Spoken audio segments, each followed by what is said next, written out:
Kadapa Almaspet circle వద్ద 2026 May 9న జరిగిన ఘర్షణపై association for protection of civil rights విడుదల చేసిన నిజ నిర్ధారణ నివేదిక రాష్ట్ర వ్యాప్తంగా చర్చనీయాంశమైంది. వివక్షపూరిత న్యాయం, నిర్బంధం, హింస, మతపరమైన లక్ష్యీకరణ అనే శీర్షికతో విడుదలైన ఈ నివేదికలో ఘటన అనంతరం ముస్లిం నివాసితులను లక్ష్యంగా చేసుకుని వివక్షపూరిత పోలీసింగ్, అక్రమ నిర్బంధాలు, కస్టడీ, హింస చోటు చేసుకున్నాయని తీవ్ర ఆరోపణలు చేయబడ్డాయి. ఏపీసీఆర్ బృందం క్షేత్రస్థాయి పర్యటనలు నిర్వహించి ప్రత్యక్ష సాక్షుల వాంగ్మూలాలు సేకరించింది. బాధిత కుటుంబాలతో మాట్లాడి ఎఫ్ఐఆర్లు, రిమాండ్ రిపోర్టులు మరియు ఇతర పత్రాలను పరిశీలించింది. అల్మాస్పేట సర్కిల్కు టిప్పు సుల్తాన్ సర్కిల్ లేదా హనుమాన్ సర్కిల్ అనే పేర్ల విషయంలో నెలకొన్న వివాదం సరైన పరిపాలనా నిర్ణయాలతో ముందుగానే పరిష్కరించబడి ఉంటే ఈ ఘర్షణ జరిగి ఉండేది కాదని నివేదిక పేర్కొంది. నివేదిక ప్రకారం ఎఫ్ఐఆర్లు, అరెస్టుల్లో ముస్లింలను అసమానంగా లక్ష్యంగా చేసుకున్నారు. కనీసం 25 మంది ముస్లిం మైనర్ బాలురులను జువెనల్ న్యాయ ప్రమాణాలు పాటించకుండా అదుపులోకి తీసుకున్నట్లు పేర్కొంది.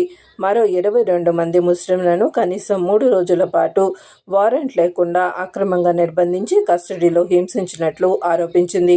ముస్లింలపై తీవ్రమైన బెయిల్ లభించని నేరాలు నమోదు చేయగా ఇతర వర్గానికి చెందిన నిందితులపై తక్కువ తీవ్రత గల కేసులు నమోదు చేయించినట్లు వెల్లడించింది. గుంపులు చెదిరిపోయిన తర్వాత కూడా ముస్లిం మెజారిటీ ప్రాంతాల్లో ముస్లింలు దూకుడుగా లాఠీచార్జీలు నిర్వహించినట్లు నివేదిక పేర్కొంది. బాధితులు, సాక్షులు కస్టడీ హింస, బెదిరింపులు, చట్టపరమైన హక్కుల నిరాకరణ గురించి వెల్లడించినట్లు తెలిపింది. ఈ ఘటనను అధికారికంగా 2 వర్గాల మధ్య ఘర్షణగా పేర్కొన్నప్పటికీ సేకరించిన సాక్ష్యాలు, వాంగ్మూలాలు ఆ వివరణను పూర్తిగా సమర్థించడం లేదని ఏపీసీఆర్ అభిప్రాయపడింది. ఆ నేపథ్యంలో ఘటనపై స్వతంత్ర న్యాయ లేదా మెజిస్ట్రియల్ విచారణ జరపాలని, మైనర్లపై నమోదైన కేసులను పునఃసమీక్షించాలని, ఎఫ్ఐఆర్లను సమానత్వం లేదా విధి విధానాల న్యాయ నిర్బంధత దృష్ట్యా పరిశీలించాలని ఏపీసీఆర్ డిమాండ్ చేసింది.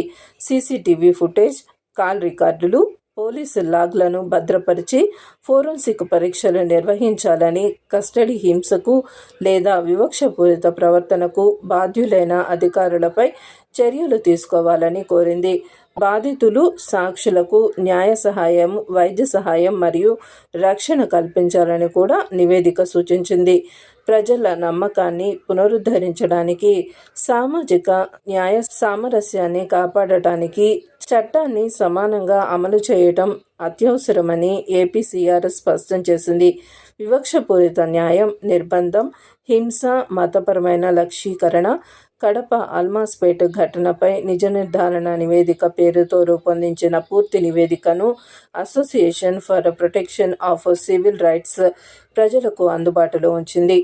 ప్రజల నమ్మకాన్ని పునరుద్ధరించడానికి, సామాజిక సామరస్యాన్ని కాపాడటానికి చట్టాన్ని సమానంగా అమలు చేయటం అత్యవసరమని ఏపీసీఆర్ స్పష్టం చేసింది. వివక్షపూరిత న్యాయం, నిర్బంధం, హింస, మతపరమైన లక్ష్యీకరణ, కడప అల్మాస్పేట ఘటనపై నిజ నిర్ధారణ నివేదిక పేరుతో రూపొందించిన పూర్తి నివేదికను association for protection of civil rights ప్రజలకు అందుబాటులో ఉంచింది.